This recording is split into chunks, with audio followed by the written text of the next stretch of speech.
bro. You know me. Yes, we are. Ladies, gentlemen, boys, girls, everyone in between. How the fuck are we all? This is the first episode of the Mind Body Mastery podcast, which is only available in the Mind Body Mastery community. So if you're not here, well, you're probably not listening to this. Ha. So I'm literally starting this off with my fucking beautiful best mate, Zach. I've not seen his beautiful face in, actually, I saw it 3 weeks ago when I was in Byron.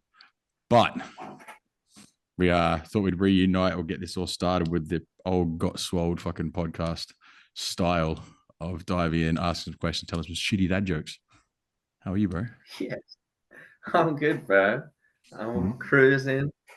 cruising through life, setting some exciting things up for my coaching. Mm-hmm. Um, Loads in the pipeline. There's discussions about clothing brands between me and Master Nick at Magic Men, but to do with more coaching based, inspiring clothing, if you know what I mean. So Yeah. like we're offshooting.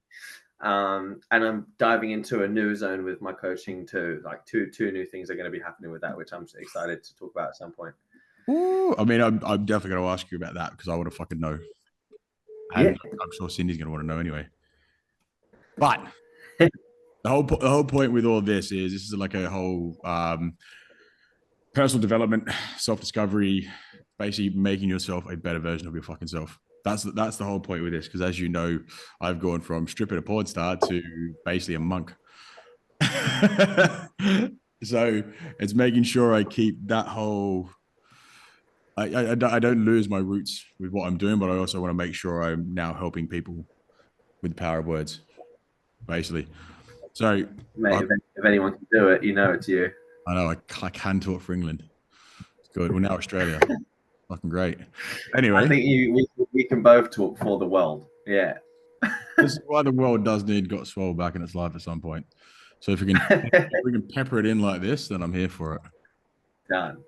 All right, bro. Look, let's start with this. Like, what? Because obviously I know your story, but like when you started getting into training, okay, what was the big thing that started you on a completely different lifestyle towards looking after your health and starting to make some shifts?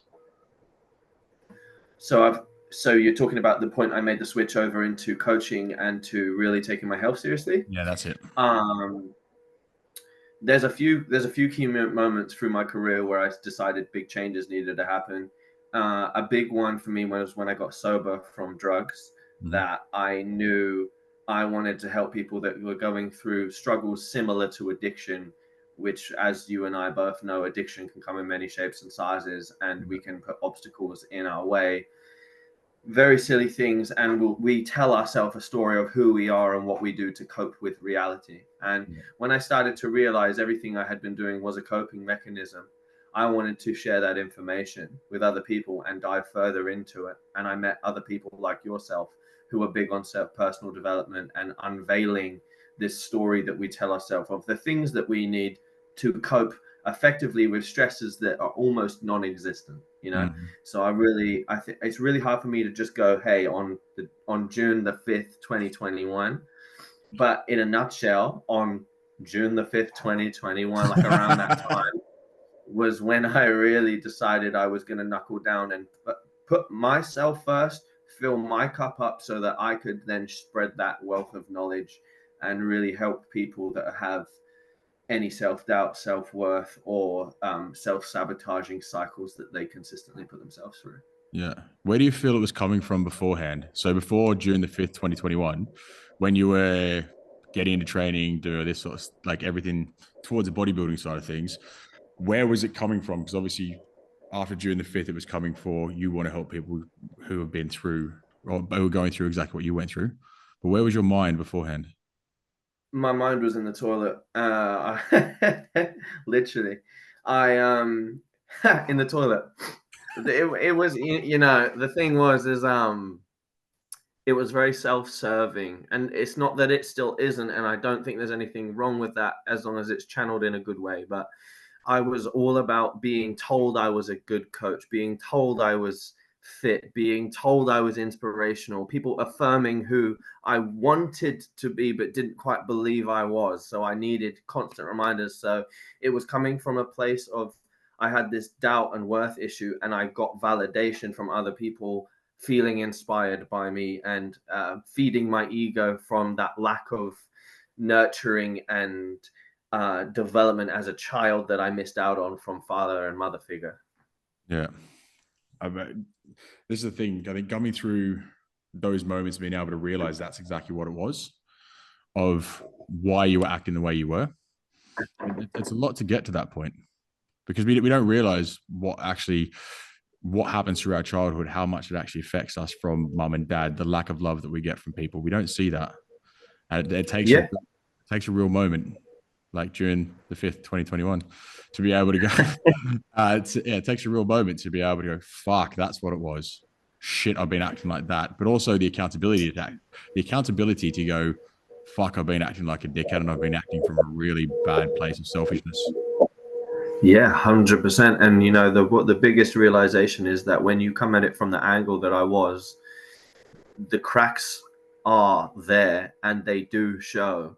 And the moments where there is silence, you're alone with those motives and feeling lack of worth, lack of direction, and for want of a better word, very lonely in the idea that I'm not enough. And then it was in that silence that I was forever avoiding that I managed to start growing and accept silence. And we have actually shared some of the pivotal moments in me where I have had more realizations, even in the last few weeks, where I start to understand what I was doing. Like we had this trip away in Thailand, and I now know why it was that I was repeating constantly, this doesn't make sense, this doesn't make sense, this doesn't make sense, because I was a people pleaser or whatever. And I'm diving further into my own mind with a psychologist at the moment. I had my first appointment yesterday because I'm in the process of diagnosed with autism and ADD. And it's funny, I'm reading these questions and I'm just very at peace with the answers I'm giving, but it's all pointing towards the fact of maybe I'm a bit autistic. And because it asks you like, do you find yourself studying other people's behaviors and faces, checking your own, making sure that you make sense, and it a very analytical approach to social interactions and the guise of this is who I am as a human or whatever. And I found it so interesting that I'm peeling back actually things that are all coping mechanisms because I didn't understand human connection. Yep. So it's this forever thing. If you are prepared to look in the mirror and sit in silence, you can really see what you're working with and address some things that are going to be beautiful, and then some things that you go, hey, this might not be beneficial for me in the future. Yeah, dude, 100%. I think the thing with autism as well as an ADHD is like they're kind of in bed with one another. It really depends kind of where you are on the spectrum to how much autism you have with ADHD as well. And it's wild when you're able to start peeling the layers back and go, oh, that explains that. Oh, that explains that. Ah, okay, I see this now.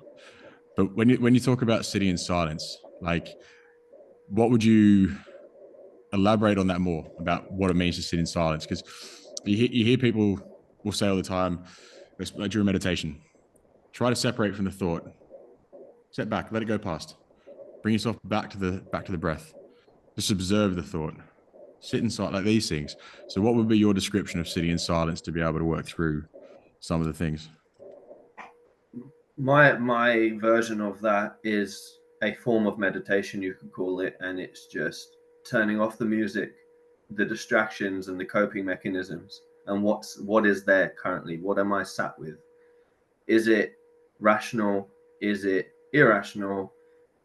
Do I need to work on something? Like, is this? Do I deem this behavior helpful to me? Because there's certain things like I can be reactive, and I'm like, okay, what am I reacting to? So it is something, because I'm a dancer. Sorry, I'll try and not tangent. Being a dancer, I love music. I also love video games, and it's easy for me to just fill the silence with something, even in the car, playing music really, really loud so that I can't even hear my own mind think. That's a coping mechanism I've used for a long time. And if I've got something I'm working through now and it's the last few months really started to do that more. And especially now, like if I have a problem, like for example, I had a ropey moment yesterday morning, and I was like, sat outside the gym after a trigger, and that's usually the point where the music goes all the way up, and I sit in that car, and I think I'm sitting in it, but I'm not actually dealing with it. I'm kind of just unnecessarily punishing myself and telling myself a story to say I deserve to feel a certain way or something. Whereas what I've done is I've turned the car off, I sit and I take a deep breath and let that happen, and I feel it until it doesn't need to be felt, and then I decide what I'm going to do with it. Yeah. I had that with weed. The exact thing I kept doing with weed. And it's only been the past week that I've stopped doing it because it just wasn't serving. You'd get one or 2 days, something would go wrong, and you go, fuck, I need a joint. And you start smoking again. And it would just be a vicious cycle of just headaches and escapism. That's it, bro. And it adds up because the problem doesn't go away and the reaction will continue. And, it's actually the time to deal with it is when it happens. You don't have to action a change, but you have to deal with it. Mm. And that's within myself and making sure that no one else has to deal with my problem. And I can choose to pick up alcohol, drugs, go and punish myself in the gym, completely veer away from my plan, which is actually to take care of myself. I can go and hide in the gym, or I can just go, wow, this sucks. Okay, what am I feeling? I'm sad. Okay, I'm sad. I can deal with sad because I can train when I'm sad. I'm angry at myself for allowing myself to get to the point where I felt sad because I didn't assert myself. Okay, so now I'm going to assert myself in this moment. I'm going to put the brakes on the story I'm telling myself and go, hey, it's okay. We're going to deal with this situation accordingly. No one needs to be punished. We're going to move through it and set a boundary. And then that, for me, is a much healthier approach. That's what my silence leads to. Yeah.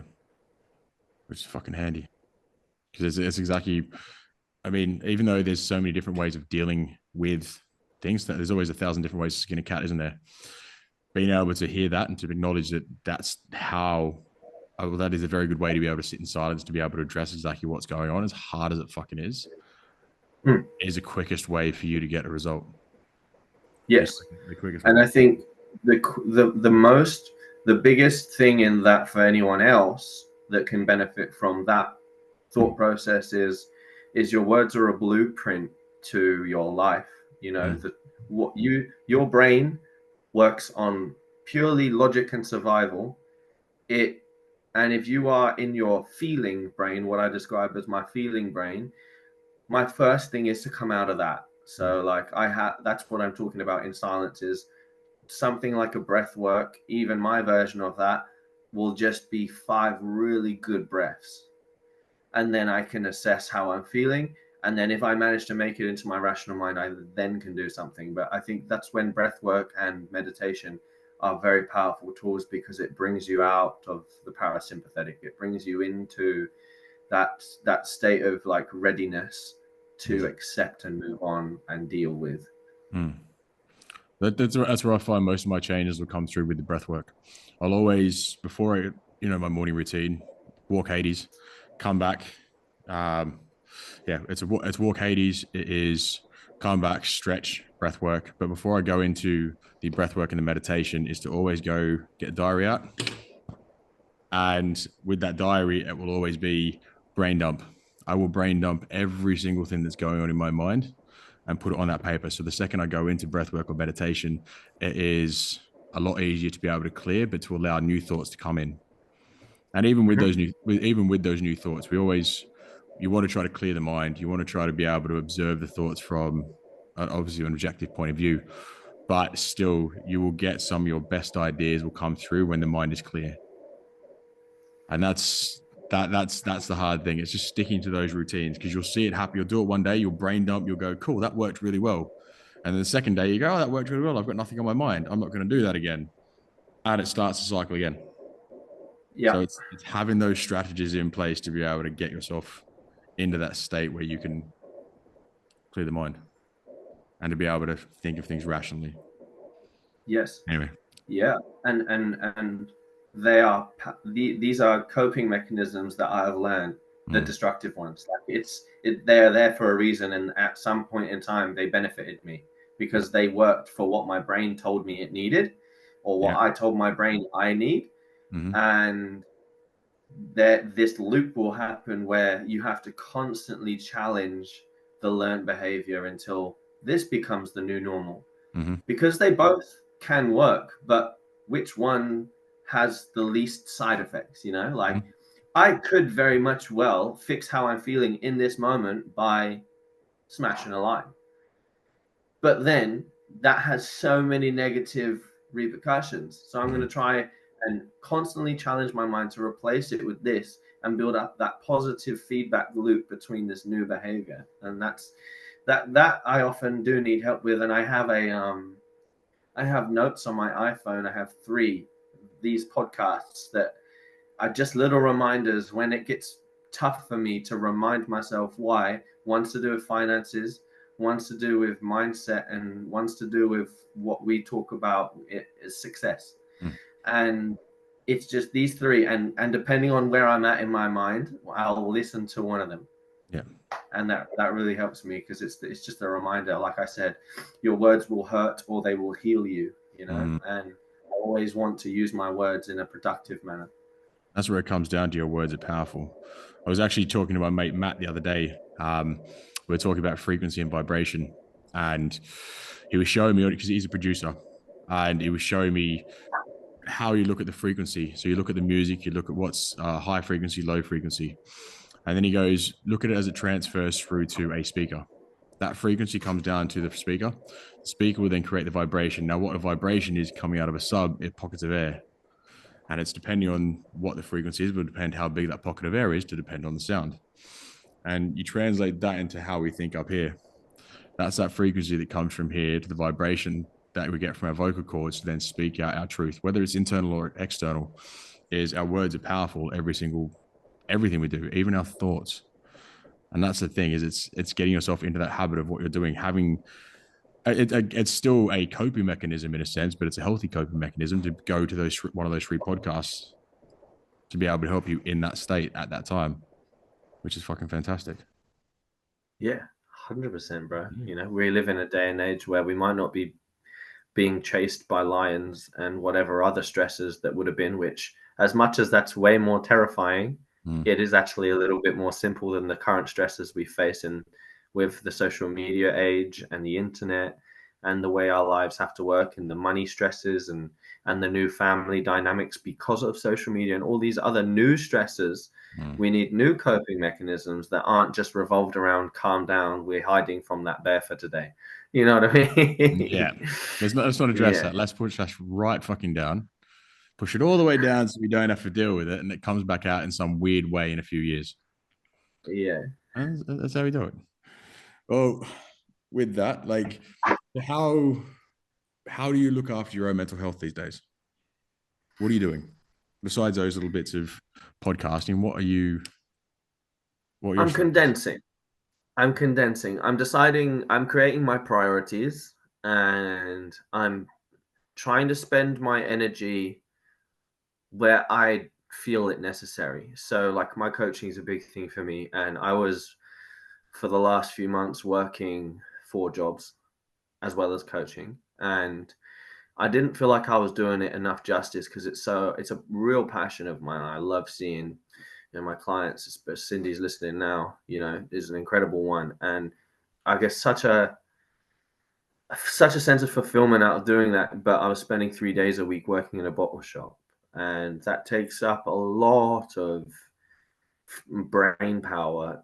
As simple as the job is, it's a lot of time, and I'm taking on someone else's stress because they're trying to run a business. And I'm also I don't feel valuable because of the amount of money you make, and not because you're treated badly, but you're not treated like you're making a difference. You're selling booze, right? So how I'm working on my mental health is making sure that the things that get my energy, I feel will fulfill me in return. So it's like almost throwing my energy into an amplifier, into instead of a silencer. And Mm-hmm.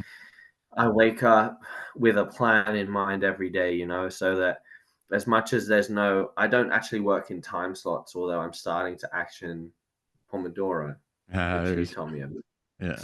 Um, but I have specific days and times where I'm working on certain tasks and it's working really well for me. And Mm, a certain boundaries through friendship and deciding who gets my time and knowing who I can trust with my time, because there are certain people that I love, and because I love humans in mm, general, but they will have a detriment to the days to come because of their mindset on things. yeah. You know, often we're told that we are um, the result of our closest five friends, and it's very true. Mm, And if it's okay if one of those five friends is having a tough time if they know how to manage it, but there's a you know it's a hard conversation, because it's like when you have been friends with someone for a very short period of time and they suddenly fall into a depressive state, how much of myself can I lend to help you come out of that state before it's negative environment for me to be in? Because I would love to help everyone, but the reality is you just can't. So it's removing myself from that and saying, hey, man, like, I fucking love you, but I can't talk about this. I'm going through my own stuff, and there are people depending on me to be in a good headspace and leading the life I want to live. So it's like really being true to my actual purpose and what gives me fulfillment. Ticking off the gym, finding my own processes that work for me with food scheduling and sleep, like all of that sleep hygiene and eating for me has been perfect for quite a while now, and I'm feeling solid. And changing the script, like I said, changing that story I tell myself, with Magic Men, for example, and my work rate is shot up again, but it's for a good reason, not for a mm, bad reason. It's not for someone else, it's for me. mm. And there's a plan in place. So championing my life and where I want to go. Yeah. Yeah. That's fucking powerful. That's powerful because you're taking ownership and yeah, you're taking complete ownership over your life, which is beautiful. Obviously, I know the things that have been happening and kind of the roller coaster you've been on the past fucking life. But it's being able to see it and to witness it, even though we're so far apart now. Being able to see it and witness it and see what's happening, see what you're doing with Magic Men, seeing where you and Nick are and the things you're looking to do are fucking great. So it's really good to see, just to hear all this, even on a friendship level. Because I've said it to you before, if I go a few days and I don't hear from you or I don't get a response, my immediate thought is, okay, fuck, what's going on? But that's for me, that's with anyone because I empath, isn't it? And as Yeah, a fucking empath, if there's a routine, and we all know I love fucking routine, but if there's a routine where someone's talking to me regularly and this is all happening, and then next it goes off into a fucking couple of days, my first thing is I want to make sure they're okay and to be able to look after them, to make sure their mental health is fucking good. Because that's yeah. look, that's the biggest thing that I'm focused on now is with men's mental health. It's funny, it's Mm-hmm. taken me a little bit to work out exactly where I'm going with what I'm doing. And it was actually a conversation last night with a mate of mine, Pepe. Um, it was just like, what I can't even remember what he said. He just said a few things, but straight away in me, it just triggered something. And I'm like, that's exactly what I've been trying to work out for fucking ages. What's my angle? Where am I coming from here? Because I've just been posting on social media, with posting things to help people with no fucking goal whatsoever. But it's got to Yeah, the point is I'm like, okay, how do I start monetizing exactly what I'm doing? Now it's beautiful because we have the girls in here, we have the people that are in the group, but I'm probably going to end up creating a separate group which is going to be focused towards men's mental health. Be dealing yeah, with helping men start to overcome these things. Where again, speaking from our own experience, going through bullshit. Like my addiction was nowhere near to the level of yours was, but we both experienced the same shit going through the emotions of why we got into bodybuilding, why we were doing it, the validation we needed from it, the addiction it gave us in that one, along with the drug addiction. So using those experiences of why we were hiding and why I was hiding to become the person I am now to be able to help other men. That's a very long-winded version of exactly what I'm doing, but That's the fucking goal. I don't think it's long-winded. I think yeah, it's great that you have your direction. That's all you need, and then you're set from that point, bro. it's definitely taken a little bit to get there. That's for sure. I'm proud of you.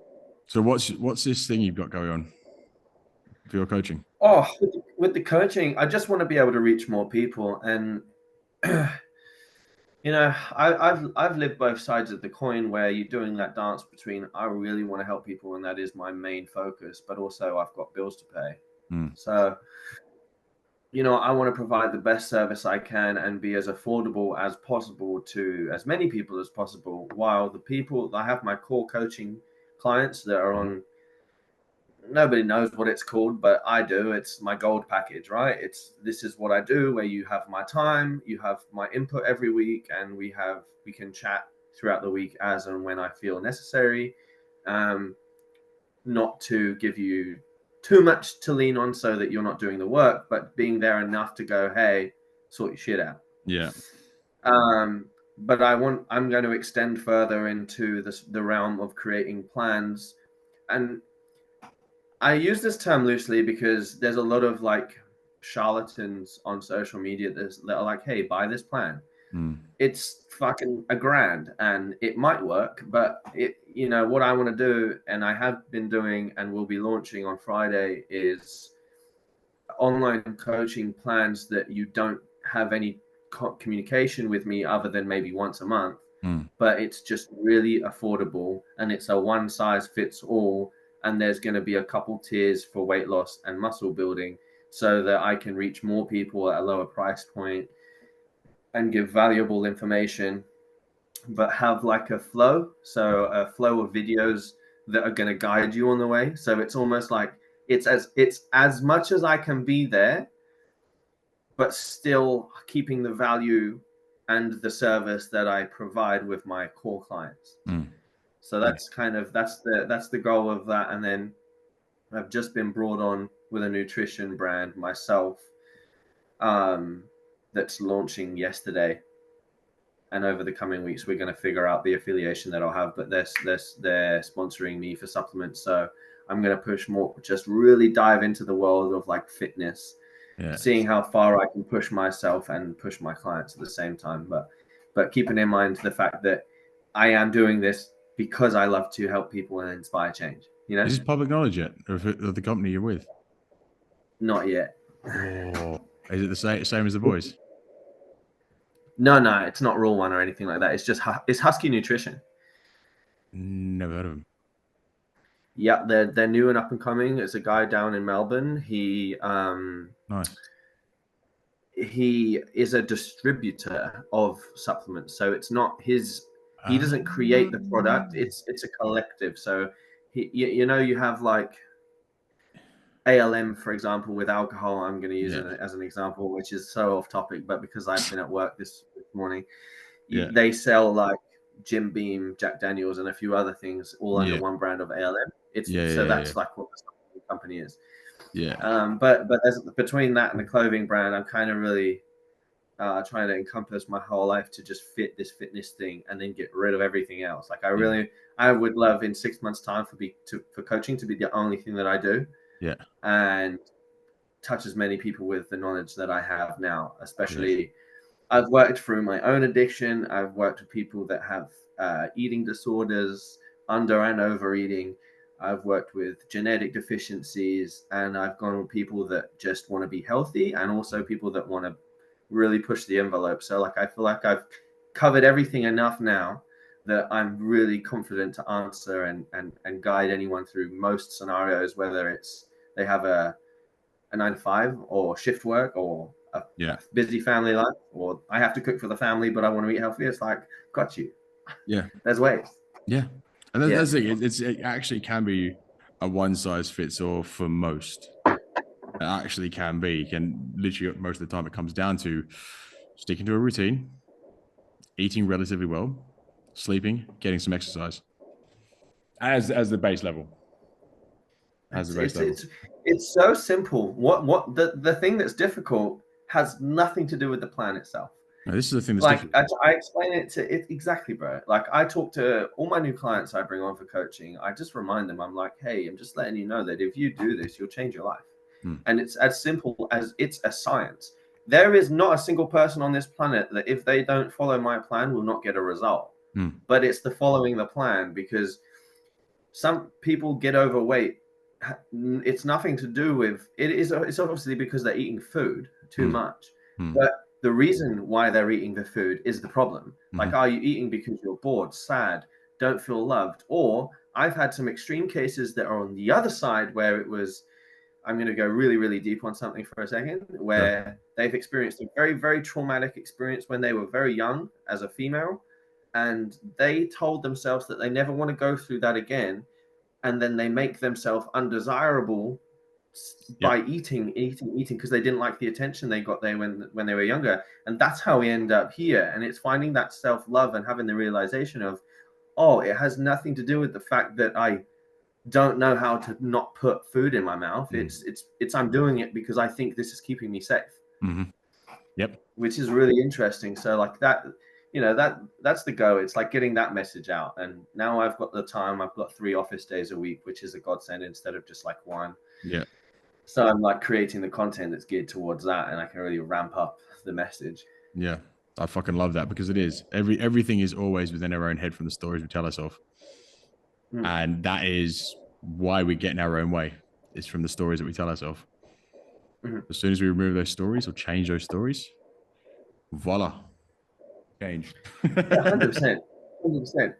It's ridiculous as well. I've had it myself where I've been telling myself something for ages, and then you kind of have the penny drop, and you're like, you just feel. I felt like an idiot because I was like, you telling me that I have just been doing this on purpose for ages for something that doesn't even, it's not even true. Like, it's no one else has that information. I have made it up and I have justified this behavior. Yep. And it's as simple as just don't put drugs up your nose, you spade. Yeah. Yeah. Yeah. But unfortunately, we're completely blinded to that because the story is so strong of what we told ourselves. And the thing is, we're always where we're meant to be, and everything's happening as it should. So you had to go through that to get to here. Otherwise, you wouldn't be in the position you're in now. So it's wild. Yeah, absolutely. And I think it's really important you understand yourself, and you know, because with the plan, it might be one size fits all, but the approach, it never is. No. And I have a very high drive, but I also have doubts and self-worth issues. And also I was neglected as a child, plus have some other traumas at play. So I can be very complicated if I get to a bad headspace. So then my process is have really solid boundaries with myself and the things that I do. And they will be bizarre to some people, some of the stuff I have to do to keep myself on track. Like having a shower at a specific time in the day, even if I don't need it, and making sure it's freezing cold so I get that shock. Something like that, which is like, bro, you don't need to do that. It's like, no, you don't need to do that. I need to do that, because if I don't, I become a psycho and run around with cocaine and a knife. Do you know what I mean? Yeah. But I'm the friendliest person on the planet. Yeah. But it just, it's that simple. I said, mine's having a nap about 11 o'clock. I'll do one sleep cycle about an hour and a half. One sleep cycle, because I get myself up at 5, but that works. And it's just like, it's finding what's going to work for you to make sure you can stick to it. Fuck everyone else. Fuck what they think, because it's not their fucking problem. It's you. Yep. Focus on you. So and 9 times out of 10, people are trying to make it their problem because they don't want to address their own problems. It's way easier to go, hey, that's weird, that thing that you do. Yep. And it's like, deflection. You're right. You're right. It's pretty strange, but maybe just keep your opinion to yourself. Exactly. It's like your insecurities are showing. Why are you pointing that out? What's the issue? Yeah. It's literally that. It's always a reflection of something. It's just like a deflection. Yeah, dude. I watched this podcast. So are we short for time? We've got about 1.5 minutes. So I want to throw 1 or 2 dad jokes at you. We go. Go. No. Finish your bit first. Just with this idea of people's opinions and thoughts and us letting them in, and you know, us being in control. This amazing thing that this woman said, and it was like, no, we have full agency over our feelings. No one can make you feel anything. And if you ever find yourself saying, "You make me feel," I'm just going to call you out on it now and say you're wrong. You're making you feel. I'm making me feel this right now. Yeah. No one has the power over that. And it's in an instance where someone is trying to assassinate your character or say something, just saying, "Oh, thank you for sharing that," really calmly. Mm-hmm. And if that doesn't work, if they say something really out there, and you go, "Can you just repeat that one more time, really slowly?" And just having that like moment of, it's effectively the moment where a dog just goes like bares its teeth. Yeah. It makes people uncomfortable, and they instantly will go, "Oh, no, I'm okay. Silly me. I didn't mean to, whatever." Yeah. And it's like this thing of like, people don't actually want to do it half the time. They don't even know they're doing it. But if you challenge it, they have a moment to pull it back. Yeah. Anyway. Yeah. If this cuts out, jump back in and we'll finish this off quickly for like another 5 minutes. Okay. Okay. Actually, fuck it. Everyone jump out, jump back in, and we'll finish this off. Okay. Let's record this. Win. Okay, so for this last little bit, I'm gonna do a couple of fucking dad jokes because fucking yes. I'm gonna finish off with some terrible humor. So, Done. I mean, I don't know if you brought any. I said vital or last minute sort of bit. So I've been running around like a headless chocolate, eh? So I'm gonna I'm gonna give you some. You ready? Uh-huh. Oh, so bad. Why don't oysters donate to charity? I don't know. Because they're shellfish.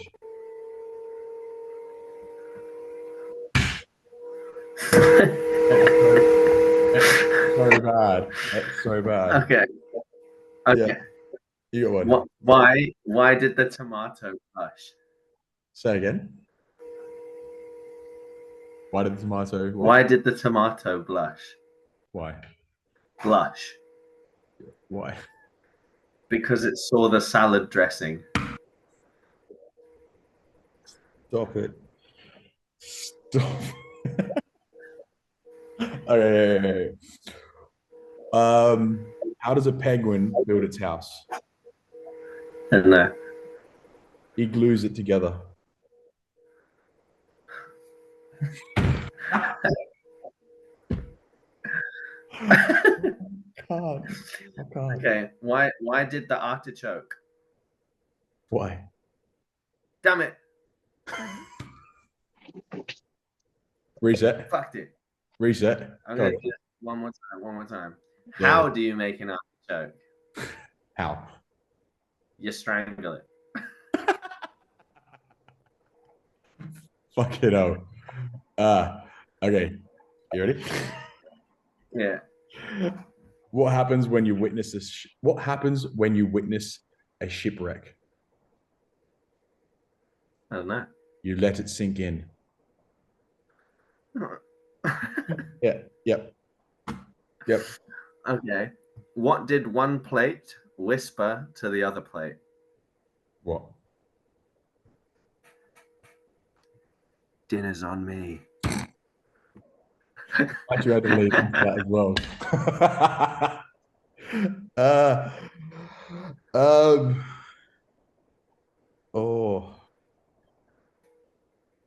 What's the easiest way to make a glowworm happy? I don't know. Cut off its tail. It will be delighted. What the? Yep, this is where we're at. This is the level it is. Why did the kid throw a stick of butter out the window? Why? Because he loves to see butterfly.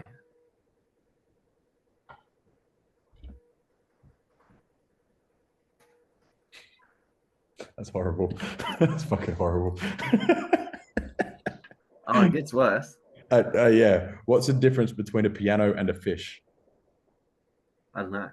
You can tune a piano, but you can't tune a fish.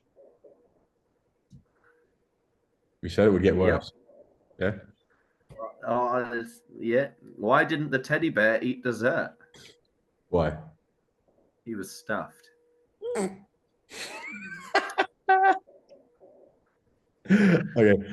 What do you reckon? A few more each. how do you organize an astronomer? How do you organize an astronomer's party? How? You plan it.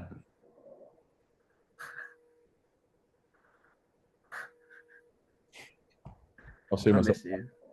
I miss you too, bro. What did the cupcake tell its frosting?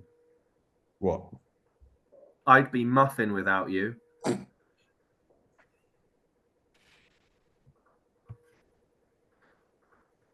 I like that.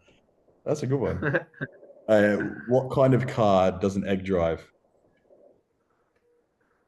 A Volkswagen.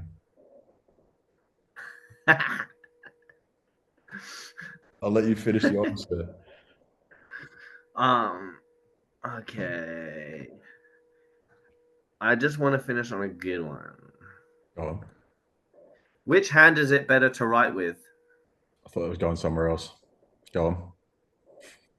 Neither. It's better to write with a pen. And that's how we finish. Well, dude, I want to say thank you for coming on for this first episode. It's been fucking amazing to talk to you and to see your beautiful face. And yeah, I thank you, ladies, for jumping in, coming to watch the podcast live. The recording will be in the actual community, and there will be each week I'll be getting someone on for a podcast episode. Depending on the time, it is going to chop and change. Just depends on the person, but the recording will always be here for someone to watch, for everyone to watch. Sorry, in the actual in the community. So, look, I'm going to leave it there because man's got things to do. You've got things to do. Ladies, appreciate you for jumping in and coming to say hi and taking part. We appreciate you and love you. And yeah, let's fucking have an amazing day. And dude, I'll call you shortly anyway. But yep. Love you. Awesome. Thank you. Thanks for tuning in, everyone. And bro, so good. Thank you for having me. Anytime. Love you. Catch ya. See you later. Bye-bye. Bye.